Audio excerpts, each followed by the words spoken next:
Yo, what's up guys? It's Noah here, and in today's video, we're going to be breaking down the NBA slate on Draftkings and Yahoo for Friday, March the 4th. We do have a bigger slate Friday. We have a 9-gamer. As always, guys, we're going to talk through each one of these 9 games. We're going to break down each team, kind of give my early thoughts, what I do like taking a first look at the slate on Thursday night. And then as we do go through each game, as always, we'll build out an early core, 4 guys, 5 guys that do specifically stand out to me on both DraftKings and on Yahoo at first look. But before we do get started with the breakdown, please do hit the like button down below. I do always appreciate the likes. And if you are new to the channel here, make sure you click that subscribe button as well. We are on the road to 25,000 subscribers, and hopefully we'll reach that milestone within the next month or two. I know a lot of you guys that do watch my videos are not subscribed, so definitely make sure you hit that subscribe button if you have not yet. And also check out the sponsor of the video, PrizePicks. So PrizePicks is a player prop based DFS site that you're basically just picking the over or the under on players' projections. It is very simple. PrizePicks does offer a lot of sports outside of NBA, but obviously with this being a NBA video, I'm sure most of you kind of are focused on the NBA, and they do already have some props up for Friday night's games. You can take a look at their board, see everything they have to offer. They will have a ton of props available as we get closer to tip-off Friday night. Take a look at their board, make some picks for yourself, potentially win up to 10 extra money. If you guys want to sign up for PrizePicks, use code NOAH, and they'll actually match your first deposit up to $100 when you do sign up with my promo code. And as always, I will have my PrizePicks video posted later on the channel sometime like early Friday morning. I'll try and get it up by around 10, 11, 12 Eastern Friday morning. I'll talk through a couple of my favorite plays for PrizePicks for Friday's slate. If you guys want to check that video out, it'll definitely be on the channel sometime on Friday. But yeah, guys, let's take a look at this slate. And we're going to start off with the Pacers and Pistons game. So starting off with the Indiana side, looking at the Pacers today, I think there's maybe 1 or 2 guys that stand out here. There's not much I like from Indiana today because of the pricing. Halliburton's 8,700, which I think is like kind of it's an appropriate price for Halliburton for what his role is right now with Brogdon back. Halliburton has still been having really good games, but I think at 8,700, you're looking for like 50 DraftKings points from him, if not more than that, to be worth his salary. And I think his upside might not be as high with Brogdon back. Brogdon, though, has been really good, in the minutes that he's played since coming back from injury. He's played 3 games, 31, 29, and then last game he actually got up to 41 minutes in overtime, 27, 41, and 65 DraftKings points last game. So he's coming off a really big game. He almost had a triple-double.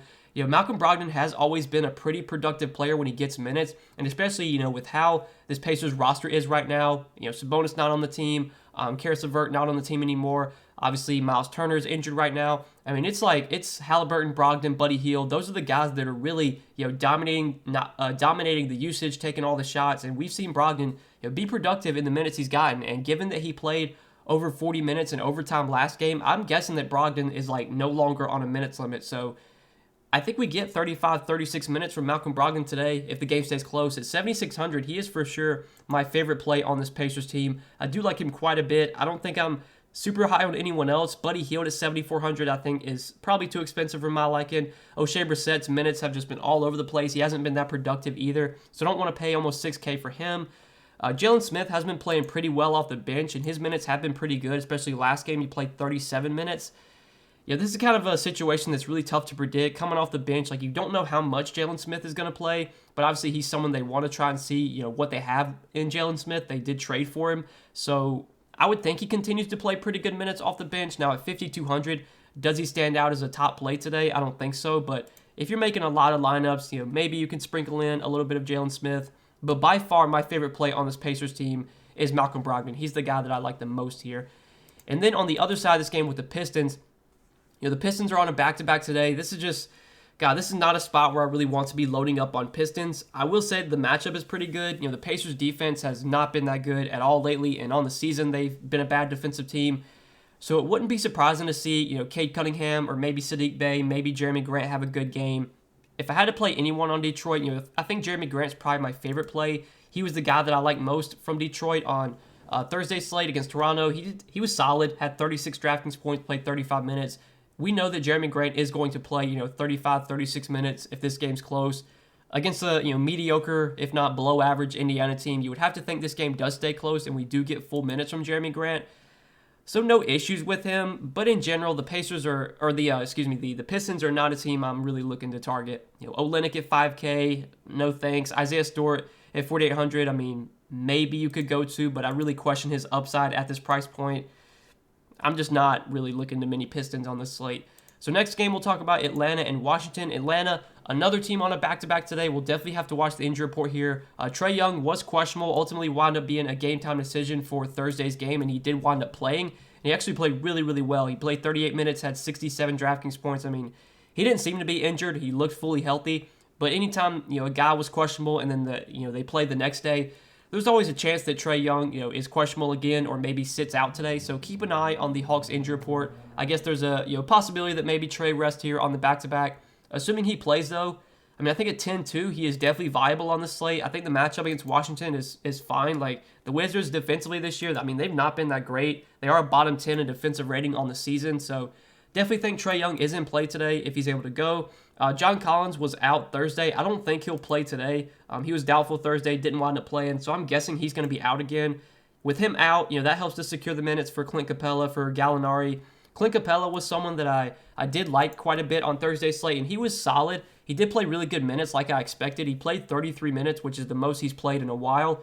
He wasn't super productive, only had 31 DraftKings points, but I think if John Collins is out again, I think if Okongwu's out again, we'll probably get 32, 34 minutes from Clint Capella. Really good matchup against a bad Wizards defense, especially a Wizards defense that has really struggled to defend bigs this year.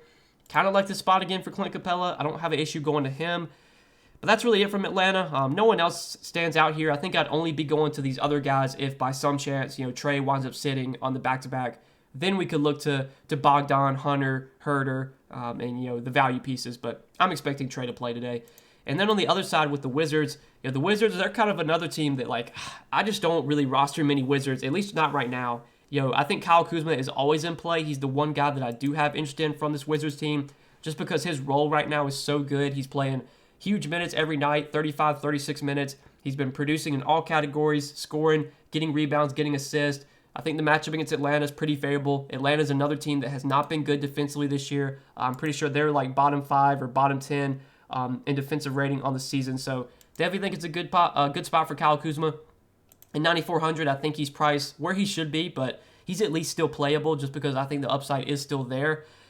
And then these value guys like KCP, Denny Avia, Raul Neto, Corey Kispert, if you want to go to one of these guys, it's fine. But man, these guys just don't offer much upside. They're all appropriately priced. KCP at almost 5K. Can he put up 30, 35 DraftKings points today? I mean, it wouldn't be surprising if he does, but I really question the upside on these Wizards value guys. Daniel Gafford, he was a chalky value play last slate. He was really cheap. He was 3,600. He was pretty solid. He played 20 minutes, had 24 DraftKings points. They have been starting Gafford lately in his minutes in the games that he has started. He's played 29 minutes in double overtime and then 24 minutes and 20 minutes. So, I'm guessing we get 22, 24 minutes from Gafford today. Gafford is a really good point per minute player. He's 4,100 though, so it's not like he's a great value play. Just because I really question the upside he has at the salary. They're just not giving him enough minutes right now to where he can really go out there and break a slate. But Gafford should be able to put up 24, 25 DraftKings points in his 20, 22 minutes and is fine. I definitely question the upside though, just because he's not getting a massive amount of minutes right now. And that's it from the Wizards. There's not much here outside of Kuzma. I mean, some of these other guys are just not that appealing. So next game, Cleveland and Philadelphia. This is another game I'm just not super excited about. Two very, very slow-paced teams, two pretty solid defensive teams as well. On the Cleveland side, I think Darius Garland is probably my favorite play on Cleveland. He's still a little bit underpriced, I think, for what his role is right now without Karis LeVert. We saw Garland for a stretch of games right before he got injured. He was playing really, really well. He was priced up in the 9K range for a while. He was putting up 40, 50 DraftKings points a night. But then he got injured, and he's kind of struggled since he come back from injury. Then they traded for Karis LeVert, which didn't help him either. But right now, he seems to be fully healthy, and Karis LeVert is obviously out right now. So we should get a lot of opportunity for Darius Garland, a lot of minutes as well. Matchup against Philly, I don't think is great or anything, but 7,900 for Garland with how many minutes he's going to play, with how much usage he should get. I think he's still in play, and he's my favorite guy to go to from Cleveland. Tough matchup here for Jared Allen going up against Embiid. I know Jared Allen really struggled last time these teams played. I'm not super excited about Jared Allen today. Same with Evan Mobley. Rest of Cleveland, like Markkanen, Kevin Love, none of these guys stand out to me. So we can go ahead and move on to the other side of this game with Philadelphia. And I think Philadelphia, you're kind of just looking to the two studs here, Joel Embiid and James Harden. Again, neither one of these guys like stand out to me just because the matchup is pretty tough. They're both priced where they should be. I mean, Harden is 11.5, Embiid's almost 12K. Obviously, these guys are going to eat into each other's usage a little bit. Embiid went absolutely nuts against Cleveland earlier this year, had a 83 DraftKings points game, but I'm not going to look into that. That was back when, he was doing everything. Now, obviously, with Harden's been able to, kind of take the workload or take the heavy workload a little bit away from Embiid so to where he's not having to do everything every single night. At almost 12K, I don't think Embiid really stands out today. Same with Harden. There's just not much I like in this game. A lot of these early games, I don't find super appealing. I think a lot of my interest is going to come in some of these later games we're going to talk about. But yeah, we'll move on to the next one, Milwaukee and Chicago. So this is one that should be really fun to watch. Should be a good game to target, but the pricing just makes it tough. Giannis is really expensive. He's 12.3. Obviously, Giannis has massive upside and can put up a big game any night. We'll have to wait and see what kind of value we get as the day goes on. Right now, there is not much value on the slate, but there are some questionable guys that, if they were to sit, that could definitely open up value. If there's a lot of value that opens up, I have no issue paying up for Giannis. Any slate where I can fit Giannis in and feel comfortable with my lineup, I'm totally fine doing that because Giannis has just as much upside as anyone on the slate. He's definitely got the most upside out of anybody else on this slate. Obviously, you have Jokic, I should say. Jokic is a really good play. We'll talk about him later. But I think Giannis is definitely in play if you want to go there. I do prefer Jokic, who we'll talk about later in the video. But have no issues going to Giannis here against Chicago. I think this is a matchup he should be able to easily succeed in. The rest of Milwaukee, though, like Drew and Middleton, I never play these guys when Giannis is healthy. And so far, it's not it's not been that bad. Obviously, Drew had a massive game last game. But most nights when Giannis is healthy, Drew's going to put up 35, 40 DraftKings points, which is okay, but that's not winning you anything at 7,800. I mean, at 7,800, I want that 50-point game from Drew. And I think last game was a little bit of an outlier for him. So not super excited about Drew. Same with Middleton. I mean, these guys are just where they're priced at, they're never guys that I target when Giannis is healthy. I really only go to them when Giannis sits. Same with Bobby Portis. Then the rest of Milwaukee, I'm not going to play anyone else on Milwaukee. So it's just Giannis that stands out from Milwaukee, and that's it for me. And then on the Chicago side, looking at the Bulls. So the Bulls, their main guys, they're all three always playable, DeRozan, Vooch, LaVine. But this is another scenario where you just have appropriate pricing. DeRozan's almost 10K. I mean, at almost 10K, you need 55, close to 60 DraftKings points from DeRozan to be a guy that you want to roster at this salary. And, with LaVine healthy right now, with him taking some usage away, they're just going to spread the ball around enough to where I don't think DeRozan can put up 60, 65 DK points on most nights. Obviously, he could do it randomly out of nowhere, but I think most nights you're going to get 45, 50 from DeRozan, which is fine. But at 9,900, I want more than that. And then Vooch at 8,800. I mean, he's got upside. Don't love the matchup against Milwaukee.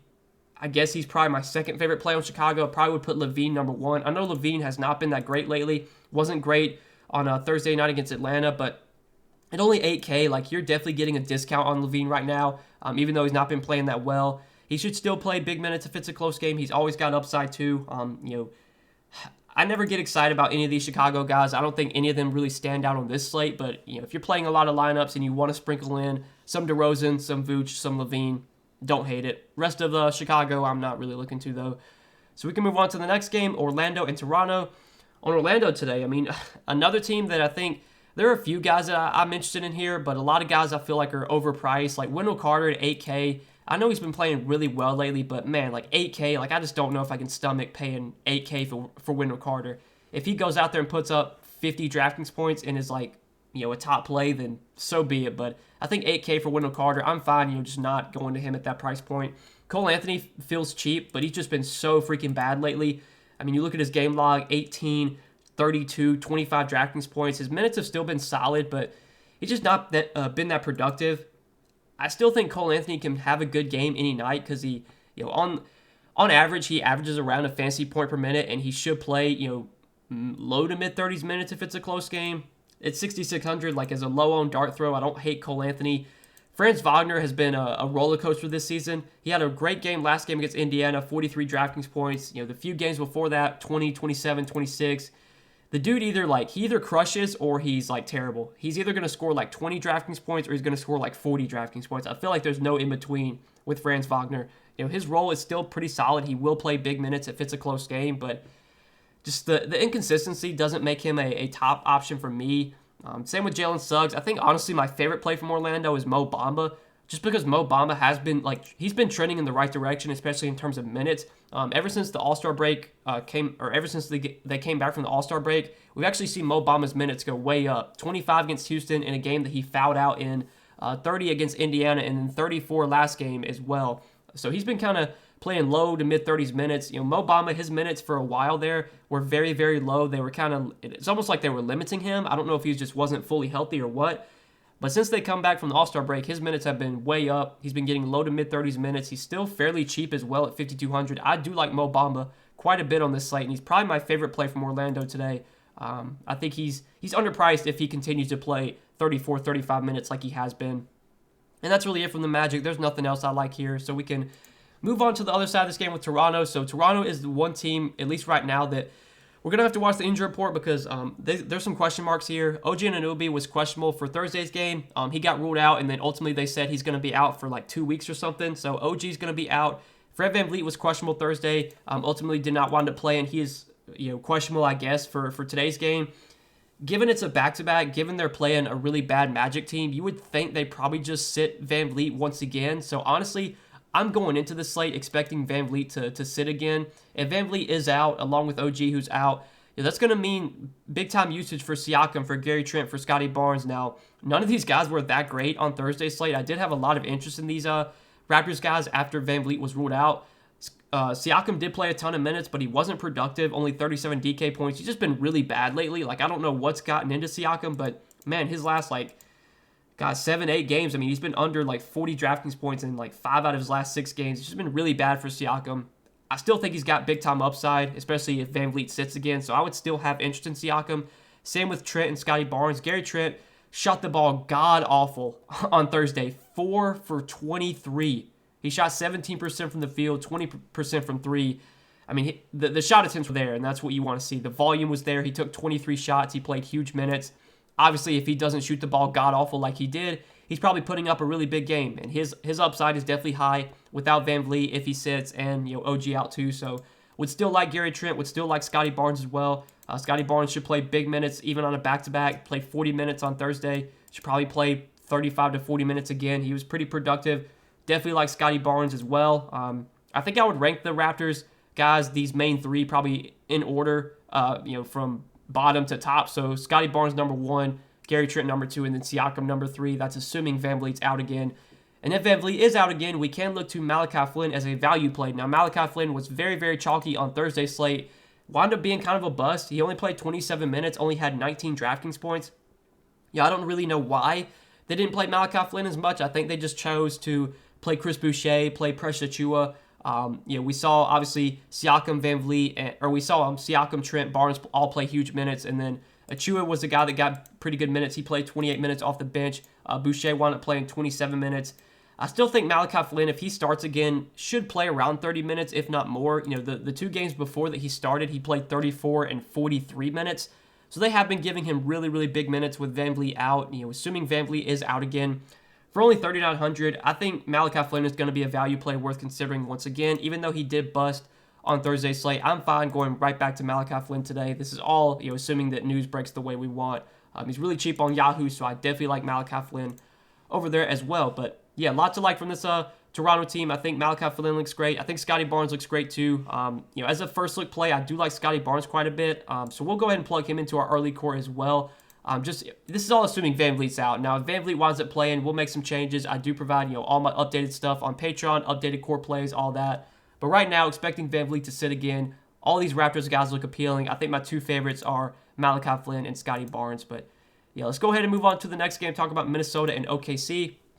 So in Minnesota, they will be without Anthony Edwards today, which is actually kind of important. Without Anthony Edwards, that does mean, more usage and more opportunity for Karl-Anthony Towns, for D'Angelo Russell. I think in a pretty good matchup against OKC, these guys do look appealing. I think this is definitely a spot where Karl-Anthony Towns should be able to have a lot of success. OKC defensively this year against bigs have really, really struggled. I think, going up against Isaiah Roby, Cat definitely should be able to feast here. Now, Cat's 10,100, which is, kind of the premium for him. It's definitely the top of his price price gap or price ceiling, I should say. Normally, we don't see Cat much more expensive than this, but he still has like 55, 60 point upside in this matchup, especially without Anthony Edwards. So don't mind Cat in tournaments. I think D'Angelo Russell's a pretty solid option in the mid-range. His role should be pretty good without Anthony Edwards. I know he didn't have a great game last game, but you would think most nights when he plays his normal minutes without Ant, he's going to probably put up 35 to 40 DK points fairly easily, if not closer to 45, 50. 7,900, no issues going to Russell today. And then, value-wise, I think Patrick Beverley at 5K is a fine option. I think he might get a little boost as well without Anthony Edwards. Now, he only played 22 minutes last game, but he was still fairly productive in those 22 minutes. And so far this year, on a point-per-minute basis, like, Beverly's actually been decent on a point-per-minute basis. Matchup against OKC, I think's fine for him. So, 5K for Patrick Beverley, don't hate it. And then, Vanderbilt's questionable. If he winds up sitting, that would definitely open up more minutes for McDaniels and Taurean Prince. McDaniels did start last game in place of Anthony Edwards, played 23 minutes. Wasn't super productive, but if he winds up starting again, he will be a viable, cheap play. Taurean Prince, if he winds up drawing a start for Vanderbilt, he'd be someone worth considering for value. And then we did see Malik Beasley play really, really well off the bench. I think Malik Beasley definitely has more opportunity right now with Edwards out. Should get more run off the bench. Obviously, he shot the ball really well last game. I don't know if he's going to put up as many DraftKings points as he did last game, but he's still very, very cheap. He's only 3,200. With Anthony Edwards out once again, I definitely think Malik Beasley is in play as a value option. So there's actually a good amount I do like from Minnesota today. I think Russell and Towns are both viable. I don't hate Beverly either. And then the value guys like McDaniels, Prince, if Vanderbilt sits, and then Beasley, I have some interest in too. But that's really it for this game. For this first part of this game, we can move on to the other side with OKC. So OKC, they're still without, a lot of their guys. Basically all these guys right here that are questionable, they're all going to be out again. So Giddey, Dort, Williams, Jerome, Favors, Wiggins, I'm pretty sure all those guys are still out. So, SGA should continue to have a monster workload without Giddey and without Lou Dort. We've seen him have a massive workload the last 3 games without those guys. 38 minutes, 33 minutes, 37 minutes, 67 and 49 DraftKings points. Matchup against Minnesota, I think is fine. He's probably going to be guarded by Patrick Beverley, but I don't think this is a spot where we should definitely worry about that. SGA has just shown massive upside. Even in tough matchups, he can still produce. So definitely like SGA today as a pay-up option.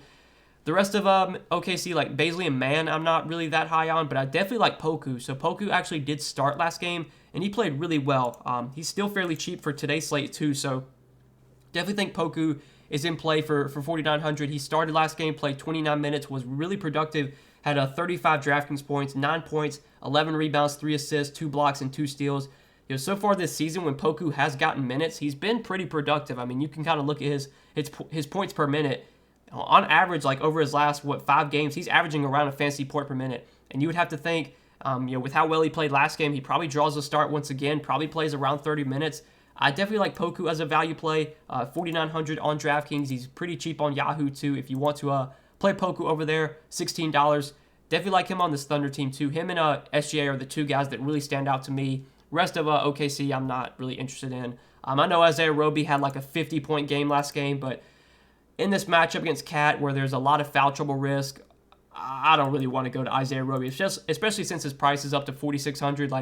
If Isaiah Roby goes out there and puts up another 50 bomb, I mean, whatever. I'll just take the loss and move on to the next slate. But I'm fine, avoiding Isaiah Roby at almost 5K. So we can go ahead and move on to the next game. Talk about these last few games before we do end the video. So Utah and New Orleans. Looking at Utah today, this is never a team I really load up on when they're fully healthy. I think Donovan Mitchell and Rudy Gobert are both always fine options. Donovan Mitchell is probably going to be guarded by Herb Jones here. Really tough matchup for Mitchell. Herb Jones has been a really good defender this year, one of the better defenders in the league.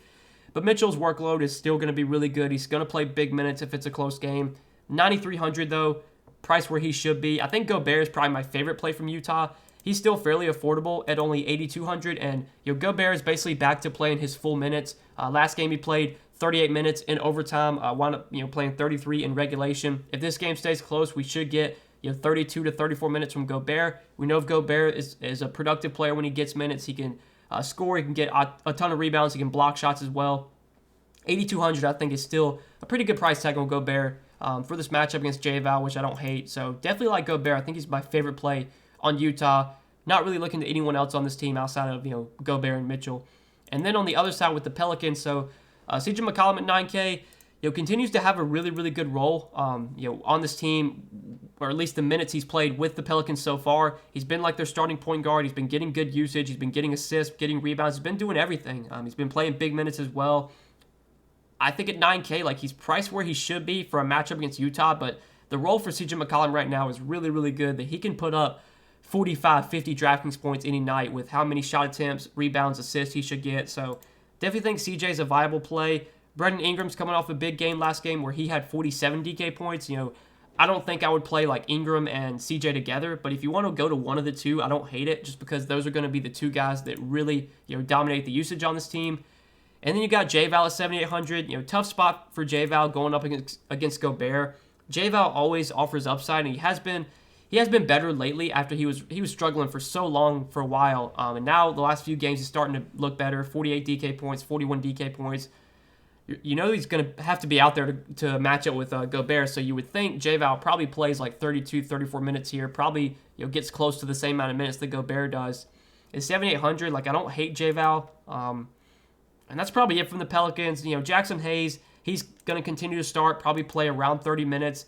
I think at 5,200, like, he's priced where he should be. He's kind of priced to his ceiling, but Jackson Hayes is still a fine play if he's starting, and that's all I see on the Pelicans. So next game, Houston and Denver. A little bit of blowout risk here. Definitely one of the games on the slate that does have a lot of blowout risk. But, if this game can stay close, specifically on the Denver side, there's a lot that I do like on Denver. But for Houston, Christian Wood at 7,800. Don't really love the spot for him going up against Jokic. I think this is a spot where Christian Wood could definitely, he could really, really struggle. Now, last game against Gobert, even in a tough matchup, he still did really well. Had 54 DraftKings points, played 43 minutes in that overtime game. Christian Wood, if the game does stay close, he will play big minutes.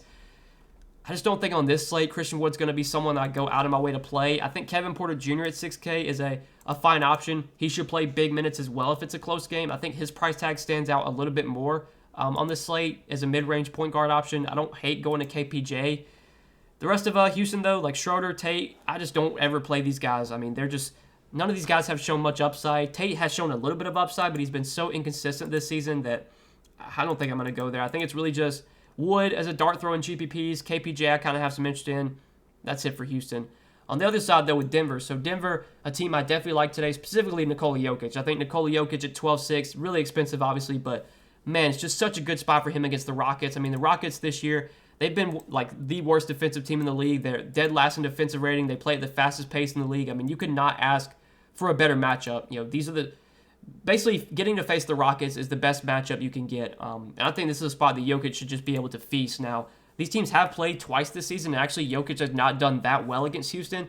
So they played, let me see if I can pull up the game log. It's very, very surprising that, they played Houston and he's done bad. But 25 minutes when they played on January the 1st, looks like he might have been in foul trouble maybe. He had 4 fouls in those 25 minutes, only put up 44 DraftKings points. And then they played Houston again earlier this season, let's see, on November the 6th, Jokic played 36 minutes in a pretty low-scoring game, finished with 54 DK points. So he's actually not been that great against Houston this year, but I don't care. I mean, the matchup's just so good. Houston's defense is so bad.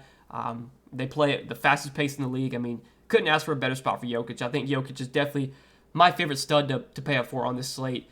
And then the other Denver guys, Aaron Gordon and Will Barton, I normally don't go to these guys when Jokic is healthy. It's kind of like when Giannis is healthy, I don't really play Middleton or Drew or Portis that often. When Jokic is healthy, I don't really play Aaron Gordon or Monte Morris or Will Barton that often. But because the matchup is so good against Houston, it wouldn't be surprising to see maybe Aaron Gordon or Will Barton have a good game. I don't think I'd play them with Jokic, but maybe if you're fading Jokic, you could play someone else on Denver. You would have to think somebody from Denver is going to do well here because of how good the matchup is. Obviously, Jokic is the most likely candidate, but wouldn't be surprising if Will Barton has like a 35, 40-point game, and at 5,800, he is definitely a playable option today. That's really it, though, from Denver. I'm not considering anyone else on this Nuggets team. So, last game of the night, the Knicks and the Suns. You're starting off with the Knicks today. Another team that I really just don't have much interest in right now. I think Julius Randle and RJ Barrett, just due to their roles and their minutes, are always in play. Julius Randle has really been struggling lately after he was playing so well for a while, for like a stretch of like 1 to 2 weeks. He was putting up big games every night. Well, as of late, it's kind of regressed a little bit. He's had some tougher matchups, though. This is obviously not the best matchup against the Suns, but I think Julius Randle, because of how many minutes he'll play, how much usage he should get, he's always a viable option. Same with RJ Barrett. RJ Barrett actually has been playing really well lately, been playing big minutes. Usage has been really high. He might be my favorite play from the Knicks if I had to play anyone on this team. Again, I don't love the matchup against Phoenix. He might be guarded by Mikal, and Mikal's been a really good defender this year. But yeah, I think Barrett's definitely a playable option. But like Evan Fournier, Alec Burks, Mitchell Robinson, I mean, I'm just not going to go to these guys on a 9-game slate. So I think we can go ahead and talk about Phoenix before we end the video. So Phoenix, still without Devin Booker, who's in health and safety protocols, and still without Chris Paul. So without Devin Booker and Chris Paul, I mean, we can expect a lot of opportunity for guys like DeAndre Ayton, Mikal Bridges, Cam Johnson, even maybe Jay Crowder.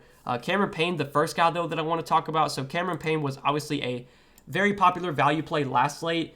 He wasn't great, but he did get really limited. He was limited way more than I thought they would limit him. They did say they were going to play him in short bursts, and they kind of did. I mean, he only played 20 minutes. It was a blowout, so that didn't really help. But in those 20 minutes, Cameron Payne was still really productive. He did have 25 DraftKings points in 20 minutes. He should be very, very productive on a point-per-minute basis without Devin Booker, without Chris Paul. And you would have to think his minutes are going to go up here. I don't think he plays 20 minutes again. If anything, he's going to play at least like 25, 26 minutes, if not 27, 28. Maybe he gets into the 30s. I think Cameron Payne, especially because he's coming back from a wrist injury and not like a leg injury, he should be fine.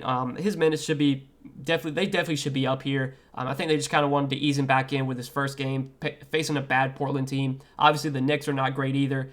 This is another game that could blow out, but if it does stay close, I think we get more minutes from Cameron Payne. I think 4,800 is still too cheap for him with what his role is right now, or for what his role is going to be with Chris Paul and Devin Booker out. So love Cameron Payne once again on both sites. It's still very cheap on Yahoo, so I do like him a lot over there. He's only $14 on Yahoo for sure. One of my favorite value plays on the slate at first look. And then like DeAndre Ayton, Mikal Bridges, I think are definitely in play. Ayton was really popular last slate, was kind of disappointing, but I think blowout kind of hurt him. His usage should definitely go up without CP3 and Booker. I mean, somebody has to shoot. And the offense, I think, might run through Ayton a little bit more with those guys off the floor. So I think Ayton at 7K is still a really good play. I think Mikal Bridges is still fine. Cam Johnson coming off the bench, I don't hate. He played 24 minutes. He was really productive last game. Cam Johnson has been able to provide them with a lot of offense this year. He's a really good scorer. You would have to think he's going to have more opportunities to score without Booker and CP3. So, yeah, I think there was a lot to like from Phoenix. Really, all the starters outside of like Shamet. Shamet started last game. I don't really like him, but I think Ayton, Bridges, Johnson, Crowder, and Cameron Payne. I think all 5 of those guys are playable here. I think definitely my favorite's Payne, then probably Ayton, then Bridges, then Crowder, or then Johnson, then Crowder. But yeah, there's a lot that I do like from the Suns here, just because without Booker, without CP3, there's just so much usage available right now for all these other guys. But that's it, guys. That's it for this 9-game Friday night slate. I hope you guys did enjoy this video. As always, I appreciate you watching. Hit that like button if you did enjoy. Hit that subscribe button as well if you have not yet. Also, go check out the sponsor of the video, PrizePicks. Go sign up for PrizePicks. Use code NOAH. When you do, and PrizePicks will give you a 100% match on your first deposit up to $100 when you do sign up with my promo code. You can take a look at what PrizePicks has to offer, make some picks for tonight's games, potentially win up to 10 extra money. Just make sure when you sign up, you use my code, and you will get a deposit bonus up to $100 when you sign up with my promo code. But good luck tonight, guys. Appreciate you watching the video. Hope you enjoyed. We'll see you in the next one.